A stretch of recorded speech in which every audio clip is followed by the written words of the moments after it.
Since the Chinese Communist Party came to power, China has had 7 premiers. Some were very powerful. The current premier Li Keqiang is said to be the weakest one. He has been overpowered by the party secretary Xi Jinping. However, the rumor that Li would replace Xi as the next CCP leader has been spreading for months. Li recently stepped out of Xi's shadow and has become a key figure under the media spotlight. A Taiwanese media outlet disclosed that Li would be promoted at the next party's Congress. What does the dual leadership mean to the CCP politics, Taiwan and China?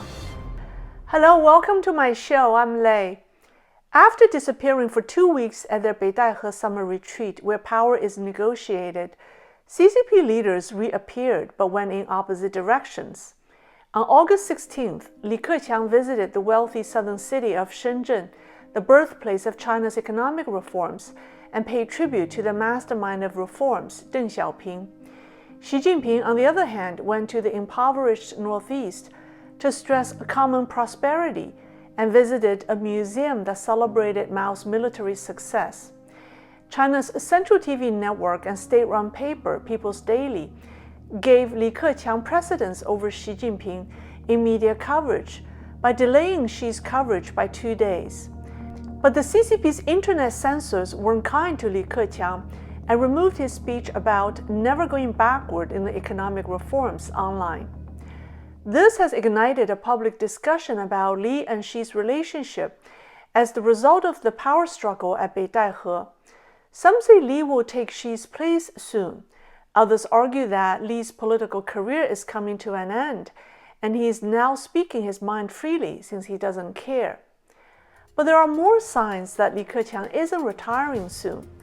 On Monday, August 22nd, Xi Jinping called Japanese Prime Minister Fumio Kishida, who tested positive for COVID, and expressed his willingness to work with Kishida to build Sino-Japanese relations. Premier Li Keqiang also called Kishida on the same day to express his well wishes.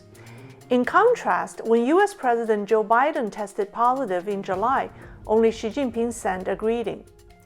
Also on that same Monday, the Taiwanese media outlet Economic Daily offered insight into Li and Xi's relations. It disclosed the post-Beidaihe decision that Li will be promoted while Xi won't step down.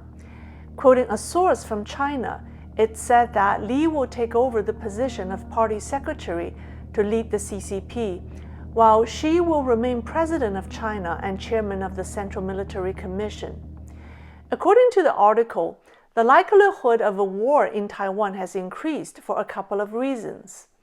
The main reason which allows Xi to assume leadership over the military is China's intended takeover of Taiwan. This is a major aspect of Xi's China dream, and Xi thinks he will have a resolution for unification with Taiwan during his 3rd term. The second reason is that Xi has the personality of a dictator who won't care about the casualties of a war in the Taiwan Strait. The article was removed by the Economic Daily. A Taiwanese politician, the former Nationalist Party or Kuomintang chairman Hong Xiuzhu, protested the report because it claimed that Hong had boasted to Xi Jinping that she bought out many high-ranking military officers and political officials in Taiwan, and that these people will collaborate with Beijing once a war breaks out. The Taiwanese media Economic Daily apologized to Hong Xiuzhu.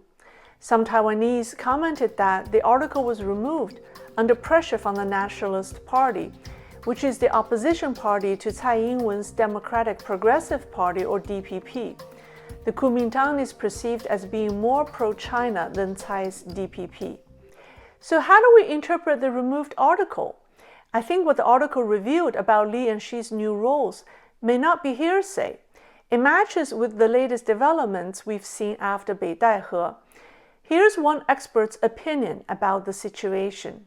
当然，这些日子也有人议论了。一种可能是，我觉得很大的一种可能就是他总书记不当了，国家主席还给他保留着，这样呢可能减少他这个死无葬身之地这个危险吧。但是习近平是不是能接受这种说法呢？我觉得他可能不会接受，因为他如果退下去，它不会有华国锋那样的结果。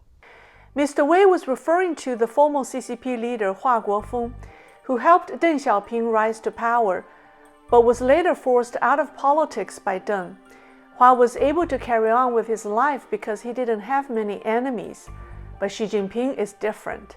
习近平好像把党内社会上上层社会精英全给得罪了，把全国老百姓也给得罪了。李克强现在说要搞经济，实际上就是在抓这个习近平的短处呢。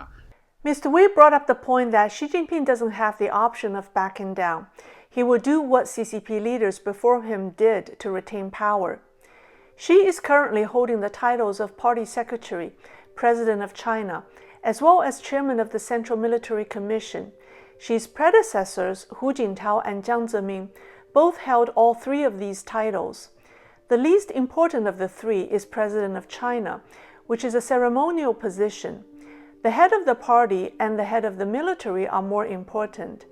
The last time these two positions were held by two different individuals was during Deng Xiaoping's time. Deng was head of the military when Zhao Ziyang was head of the party, but they weren't equal partners. Deng was the paramount leader. Deng put Zhao under house arrest due to Zhao's sympathy towards the pro-democracy students. The other example is that of Hu Jintao and Jiang Zemin. Although Hu held all three titles for 10 years, and Jiang held none during that time, Jiang and his people were still in control and calling the shots. So this dual leadership structure might not be threatening to Xi Jinping, given that Li Keqiang has been weak. He will continue to overshadow Li, as he has been doing. Dr. Wang Juntao, a political scientist and dissident, offered his view in a recent TV interview. 魏京现在讲的李克强呢，这个人一贯为人谨慎，这次高调出来，其实我觉得曾经有，这是第3次，就是在19大以后，第一次呢，就是疫情刚出来的时候，一度呢，政治局常委开会成立一个关于治疫的一个协调小组，这个小组牵头人呢是李克强，向这个常委直接负责，那就也是对习近平想给他虚掷。但习近平这个家伙呢，用那个4个意识2个维护到处讲，又把权给夺回来了。现在那个常委那个小组已经不知道哪儿去了。第2次就是在这个今年年初经济不好的时候，那么这个时候呢，又可能也是政治局开会还是常委开完会之后呢，李克强又出来抓经济，又开始说呢，在治疫和这个经济上呢，经济呢现在还是中心。经济工作是中心，因为我们知道邓小平出来之后，经济工作一直是中国所有的工作中心。他又讲，后来习近平又出来搞7搞8搞的，又把它给搞没了。我觉得这次第3次呢，我就注意到，其实每一次李克强出来讲这话，都是因为在常委或者政治局中间，他拿了一个多数，他才敢胆壮。In the Economic Daily article that was removed, the source said that this splitting leadership power may increase the chance of war in the Taiwan Strait. But it also provides a peaceful resolution for Taiwan because Li Keqiang would initiate political reforms. The person offered their view. If Tsai Ing-wen's government can bravely embrace a constitutional One China and democratic reunification platform, a new era of coexistence will be ushered in across the Taiwan Strait. It sounds to me like the person is asking the Taiwanese government to embrace the CCP for its upcoming political reforms, spearheaded by Li Keqiang. But I personally would caution against such a promise because the Communist Party is incapable of reforming itself. The mastermind of the CCP's reforms was Deng Xiaoping, but he struck down Hu Yaobang and Zhao Ziyang, who wanted to implement political reforms. Li Keqiang is the weakest premier China has ever seen.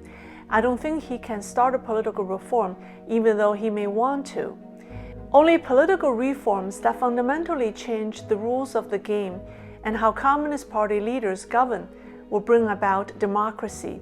That means the privileges the party leaders and their families have enjoyed will be severely affected. Power and wealth will be redistributed. Will the CCP leaders let Li Keqiang touch it? I highly doubt it. But they may keep the discussion of political reforms going because it will buy the regime time by keeping people's hopes for change high. Yet I think that as long as communism isn't abolished, no one in the CCP can institute real political reforms. From another perspective, if Xi Jinping launches a war against Taiwan, China will be subject to severe international sanctions.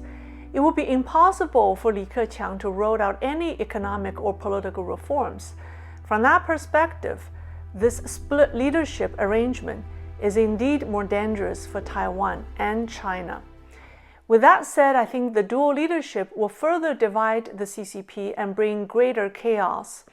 We'll just have to watch carefully and see what happens. I'll keep you updated. Thank you. See you next time.